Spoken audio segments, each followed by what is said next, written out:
रोशन करे दुनिया।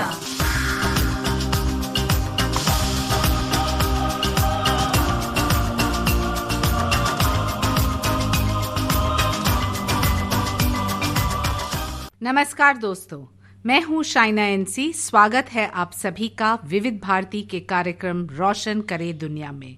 हर हफ्ते हम आपसे मिलाते हैं एक नई शख्सियत से, ऐसे लोग जो अपने प्रोफेशन के साथ साथ कुछ नया करके लोगों की दुनिया में रोशन फैलाते हैं। और आज हमारे साथ स्टूडियो में मौजूद है वासुदेव भट्ट जी। स्वागत है आपका। नमस्कार। वासुदेव जी ओरिजिनली उड़ीसा के हैं। ओडिशा अभिभावक महासंघ चलाते हैं और खोरडा डिस्ट्रिक्ट ओडिशा में वो गवर्नमेंट के तरफ से प्लानिंग मेंबर भी हैं। सबसे पहले जानते हैं कि आपका जो सफ़र रहा है, आपका जो जर्नी रहा है, कहाँ से कहाँ आपको प्रेरणा मिली है कि आप एजुकेशन और ट्राइबल्स और टेक्सटाइल्स सभी के लिए काम करें। जैसे कि ओडिशा में 2002 का बाद जो हैंडीक्राफ्ट हैंडलूम सेक्टर को आगे लेने के लिए हम लोग कोशिश किए थे। उसी टाइम में मैं प्लानिंग कमीशन में जो स्टीयरिंग कमेटी था उसमें 5 साल के लिए हमको एक मेंबर बनाया गया था। उसमें उड़ीसा का जो हैंडलूम हैंडीक्राफ्ट को आगे लेने के लिए बहुत कोशिश किया हमने। और उड़ीसा गवर्नमेंट का एक हैंडीक्राफ्ट कमेटी था, उसमें मैं कन्वीनर भी था और बहुत कोशिश किए। और वो जो इंटरवेंशन कैसे हो सकता है, कैसे टेक्नोलॉजी नया आ सकता है और कॉस्ट इफेक्टिव हो सकता है, उसके लिए हम लोग बहुत काम किए हैं टेक्सटाइल और हैंडलूम सेक्टर में। टेक्सटाइल और हैंडलूम्स को कॉस्ट इफेक्टिव करना बहुत ही महत्वपूर्ण है, क्योंकि जब टेक्सटाइल्स सभी के बस की बात नहीं तो कोई खरीदेगा नहीं। यस, ओडिशा में वही प्रॉब्लम हो रहा था। तो उसमें 2002 से 2007 तक हम लोग पूरा कोशिश किए। गवर्नमेंट भी हमको बहुत मदद किया और उसमें भी बहुत बदलाव आया। लेकिन जो रॉ मटेरियल, बैंक और मार्केटिंग का जो इंफ्रास्ट्रक्चर रेडी होना चाहिए वो हो नहीं पाया। आज भी देखेंगे हैंडीक्राफ्ट सेक्टर और हैंडलूम सेक्टर इसीलिए पीछे है। उसका मार्केटिंग इंटेलिजेंस आज भी उड़ीसा में नहीं है। वासुदेव जी, थोड़ा कुछ बताइए रूरल उड़ीसा के बारे में, क्योंकि जो यहाँ मुंबई जैसे शहर में बैठे हैं, हम सब जो समाज के लिए कुछ करना चाहते हैं, कैसे आपको मदद कर सकते हैं? उड़ीसा फेमस है संबलपुर साड़ी, और जो सोनपुर में साड़ी बनता है भारत में फेमस है। आप वो साड़ी हर जगह पर देखेंगे, मुंबई से लेकर दिल्ली तक। वो साड़ी आज भी सारा भारत में और सारा वर्ल्ड में भी उड़िया लोग जो पहनते हैं। उसके लिए आप लोग मुंबई से और दिल्ली से जो लोग जाना चाहते हैं वो साड़ी को प्रमोट कर सकते हैं। वो साड़ी के लिए क्या कर सकते हैं, हम लोग उसे डिजाइन दे सकते हैं, कलर कॉम्बिनेशन दे सकते हैं और उसे मार्केटेबल हो सकता है। उसको थोड़ा कॉस्ट इफेक्टिव भी कर सकते हैं। और दूसरा चीज़ है कि जो ब्रास और बेल मेटल वो यूनिक है। मुरादाबाद में क्या होता है ना, मुरादाबाद में वो मार्केटिंग का जो बिजनेस मॉडल में बनाते हैं, लेकिन उड़ीसा में वो हैंडीक्राफ्ट में बनाते हैं, हाथ में बनाते हैं। हीट और बीट, उसका गर्म करते हैं, उसका हीट करके वो खुद बनाते हैं, तो हैंडीक्राफ्ट हो जाता है। उसके बाद आप देखेंगे पीपली एप्लिक, जैसे कि लैम्प सेट होता है, गार्डन अम्ब्रेला होता है, और जो जगन्नाथ जी और जो रथ यात्रा होता है उसमें पूरा जो एप्लिक का जो डेकोरेशन होता है और वो रथ में होता है। तो पिपली एप्लिक को भी आगे बढ़ा सकते हैं। और रघुराजपुर का जो पट्टचित्र भी, वो उसको भी हम लोग आगे बढ़ा के ले सकते हैं। तो उड़ीसा क्राफ्ट और आर्ट में बहुत फेमस है। और वहीं से 2 पद्म विभूषण भी आए हैं, रघुनाथ महापात्र जी और अभी सुदर्शन साहू जी। और कोणार्क मंदिर बनाए हैं, जगन्नाथ मंदिर बनाए हैं, लिंगराज मंदिर भी वही उड़ीसा का जो हैंडीक्राफ्ट सेक्टर में काम करने वाले बनाए हैं। लेकिन वासुदेव भट्ट जी, बहुत सारे लोग जो पूरे देश में आज इस कार्यक्रम को सुन रहे हैं, उनको पता भी नहीं कि हीट बीट मेथड क्या है, आपके सिल्क साड़ीज कैसे बिकते हैं, कहाँ बिकते हैं। और जहाँ के आपने चित्र की बात की है, वो कभी कभार कोई कल्चरल फेस्ट या कोई हाट में देखने मिलता है। हीट और बीट क्या होता है, जो कोयला में आग लगाते हैं और ब्रास और बेल मेटल को वो उगलते हैं, उसके बाद उसको बीट करके, जो लोहे से बीट करके उसको बनाते, तो हीट बीट इसको ही बोलते हैं। और जो हैंडलूम में टाई डाई, टाई डाई मतलब क्या है, जो धागा एक बार सीधा करेंगे, उसके बाद कलर देंगे, उसके बाद बांधेंगे, उसके बाद वो साड़ी हो जाएगा। तो उड़ीसा में वो 2 ट्रेडिशनल है। और जैसे कि पत्थर का काम जो स्टोन कार्विंग का वो हाथ में ही बनाते हैं, क्योंकि उसका कोई दूसरा टेक्नोलॉजी नहीं है, क्योंकि मशीन में नहीं बन सकता। कोणार्क मंदिर, जगन्नाथ मंदिर और लिंगराज मंदिर जैसे मंदिर हाथ में ही बनाए थे वो लोग। तो आज जो आप देखेंगे लैम्पसेट मिल रहा है, जो गार्डन अम्ब्रेला मिल रहा है, और मुंबई दिल्ली हर जगह पर मिल रहा है, वो एप्लिक का वो भी हैंडमेड है। तो हैंडीक्राफ्ट का थोड़ा जो मूल है वो उड़ीसा में ही अलग है, और उसको थोड़ा टेक्नोलॉजी देने का जरूरत है। क्या आपको अफसोस होता है कि जो एक फैशन ट्रेंड बनना चाहिए उड़ीसा के हैंडलूम्स को लेके वो नहीं हुआ है? आपने सही बोला है। दिल्ली हाट में उड़ीसा का कुछ क्राफ्ट्स और हैंडलूम का शोरूम है, और मुंबई में उड़ीसा भवन जहाँ है नवी मुंबई में, वहाँ एक शोरूम है, लेकिन कोई नहीं जाता है क्योंकि इतना दूर में है, कोई रीच आउट नहीं हो पा रहा है। तो इसको थोड़ा आगे लेने के लिए जैसे कि मार्केट वायबल होगा और हर शोरूम में ये मिलना चाहिए, इससे अभी तक कोई नहीं हो पाया। हम लोग कोशिश कर रहे हैं कि इसको सारा भारत में कैसे मार्केटेबल किया जाए और लोग उसके बारे में जानना चाहिए। जैसे विद्या बालन जी और अमिताभ बच्चन जी इसको प्रमोट भी किए हैं। प्रेसिडेंट अभी द्रौपदी मुर्मू जी वो खुद पहन के ओथ लिए, और निर्मला जी तो बजट पेश किए वो उड़ीसा का संबलपुर साड़ी पहन के। तो मैं ये सोच रहा हूँ कि आप लोग आए और उड़ीसा गवर्नमेंट से बात करके उसको थोड़ा भारत बाहर लेके जाएंगे, तब जाके मार्केट वायबल होगा, लोग उसके बारे में ज़्यादा जानेंगे। और ये बनारस साड़ी से भी बहुत कम नहीं है, इक्वल है। तो बनारस साड़ी का साथ भी इसको इक्वली हम लोग आगे लेके जा सकते हैं। वासुदेव जी कहते हैं कि आज की मुश्किल कल के बेहतरी का संदेश देती है। उम्मीद अगर साथ हो तो मंजिल करीब होती है। क्या आप मानते हैं कि आपका मंजिल करीब है? सपना देखना अच्छा है और सपना पूरा करना भी अच्छा है। राष्ट्रपति जी ने बोला है कि सपना देख सकते हैं, पूरा भी कर सकते हैं। हम लोग पूरा करेंगे। आप जानते हैं कि जो हैंडीक्राफ्ट सेक्टर में लगभग 1,30,000 लोग काम करते हैं आज का दिन में, और हैंडलूम सेक्टर में लगभग 60,000 लोग काम करते हैं।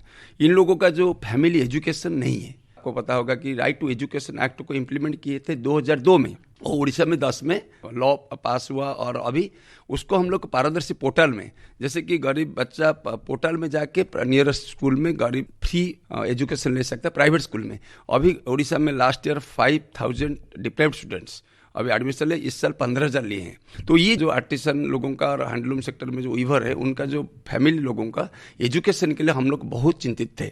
तो अभी उनको बहुत सुযোग मिल रहा है, और अभी आपके माध्यम से भी हम विनती करेंगे कि इन लोगों का फैमिली को आगे लेने के लिए, देखिए वो ट्रेडिशनल मेथड में कर रहे हैं, उनको थोड़ा एजुकेशन मिल जाएगा, वो नया टेक्नोलॉजी लेकर वो काम करेंगे, और ये जो सेक्टर आगे भी बढ़ सकता है। इसलिए हम लोग उड़ीसा अभिभावक महासंघ ऑलवेज चाहता है कि जो डिप्राइव्ड सेक्शन है उनको आगे लेने के लिए एजुकेशन दिया जाए। अभी उड़ीसा में वो ट्रेंड है कि गवर्नमेंट ने बहुत काम किया एजुकेशन में। अभी 15,000 बच्चे इस साल प्राइवेट स्कूल में फ्री ऑफ कॉस्ट में उड़ीसा गवर्नमेंट ने आरटी में पढ़ा रहा है। वासुदेव जी, आप गरीब बच्चों के लिए काफी कुछ कर रहे हैं। आप मानते हैं कि एजुकेशन के साथ साथ कल्चरल एक्टिविटी हो तो स्काई इज द लिमिट। आपके बारे में थोड़ा कुछ बताएं कि कहाँ से आपको प्रेरणा मिला? जब हम लोग भुवनेश्वर में पढ़ने के लिए आए थे, हम लोग घर भुवनेश्वर का पास है, तो उस टाइम में हम लोग का पास इतना साधन नहीं था जैसे कि अभी गवर्नमेंट ने प्रोवाइड किया है बच्चे लोग के लिए। तो उसी दिन से हम लोग का ये सोच था कि हर घर में एक बच्चा पढ़ जाएगा तो इकोनॉमिकली वो एम्पावर हो जाएंगे और आगे बढ़ने के लिए उनको मदद मिलेगा। तो 2002 से हम लोग ये मुहिम शुरू किए, और उड़ीसा में अभिभावक महासंघ हम लोग जो बनाए हैं, हर जिले में हमारा यूनिटी है, हर ब्लॉक में यूनिटी है।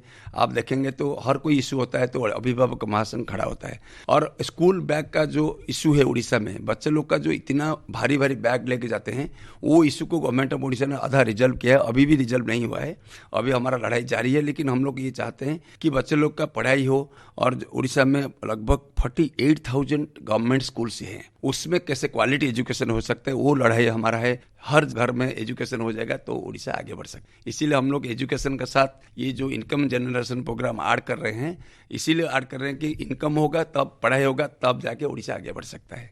वासुदेव जी, उड़ीसा में बहुत सारे लक्ष्य हैं, बहुत सारे मुद्दे पे काम करना है, बेरोजगारी हो, शिक्षा हो, स्वास्थ्य हो, आत्मनिर्भर करने के लिए, और सही मायने में आपने जो कहा आपके रूरल आर्टिजन्स को लेके, तो मंजिल बहुत कठिन है। हम कैसे हौसला बुलंद रखें? आप जानते हैं कि उड़ीसा में एग्रीकल्चर का बाद हैंडीक्राफ्ट ऐसा सेक्टर है उसमें सेकंड लार्जेस्ट एम्प्लॉयमेंट देता है हैंडीक्राफ्ट हैंडलूम सेक्टर। तो हैंडीक्राफ्ट को 1,30,000 जो फैमिली अभी हैंडीक्राफ्ट में काम कर रहे हैं, लगभग 50 हैंडीक्राफ्ट उड़ीसा में है, ब्रास मेटल से लेके स्टोन कार्विंग से लेके हॉर्न क्राफ्ट तक। तो उसको अभी आगे बढ़ाने के लिए हमको 3 चीज पे ध्यान देना पड़ेगा। जैसे आपने बोले कि मार्केट वायबल करना पड़ेगा और बाहर से लोगों को बुला के वहां पर मार्केटिंग कैसे हो सकता है वो देखना पड़ेगा। उससे पहले जो रॉ मटेरियल अवेलेबिलिटी है, रॉ मटेरियल को इंश्योर करना पड़ेगा कि रॉ मटेरियल लोगों का पास मिलना चाहिए। और तीसरा टेक्नोलॉजी इंटरवेंशन। जैसे टेक्नोलॉजी हम लोग नहीं करेंगे,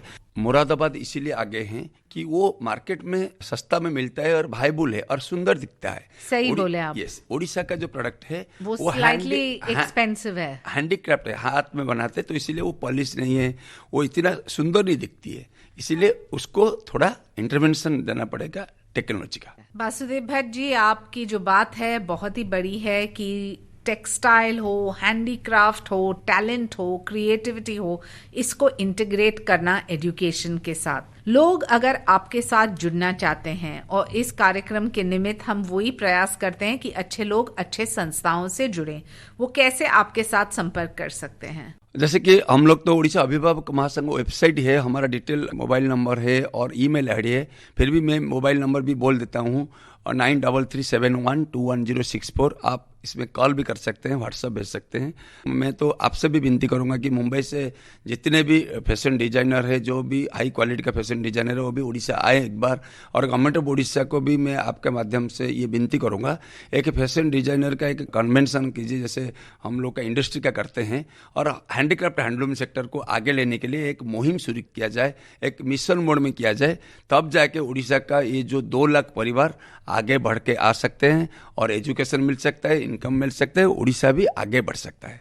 और जाते जाते आपका संदेश उन श्रोताओं के लिए जो इस कार्यक्रम को सुन रहे हैं और सोच रहे हैं कि उनको भी समाज के लिए कुछ करना है, लेकिन घर बैठे हैं और उनको सही संस्था नहीं मिला है, या समय नहीं मिला है, या फिर पैसे की पाबंदी है।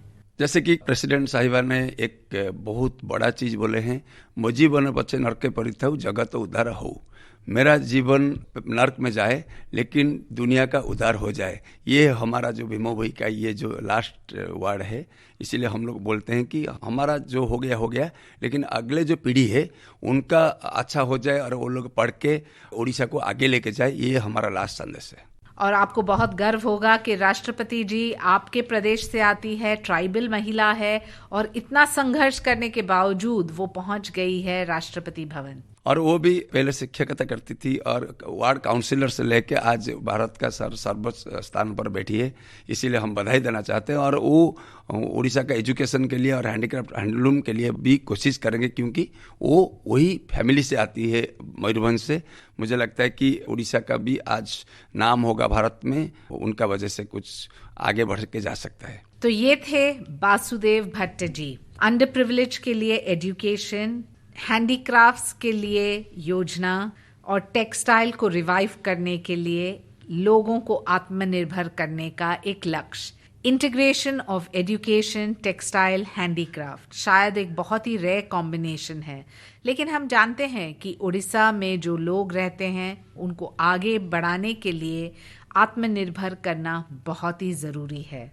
वासुदेव भट्ट जी जैसे बहुत सारे लोग हैं, जैसे कि उन्होंने उड़ीसा अभिभावक महासंघ में काम किया है, हम चाहते हैं कि ऐसे ही हमारे श्रोताओं जो आज इस कार्यक्रम को सुन रहे हैं अच्छे संस्था से जुड़ें। जानकारी लीजिए और सुनते रहिए हमारा प्रोग्राम रोशन करे दुनिया। मैं हूँ शाइना एनसी और मुझे आज आज्ञा दीजिए। नमस्कार।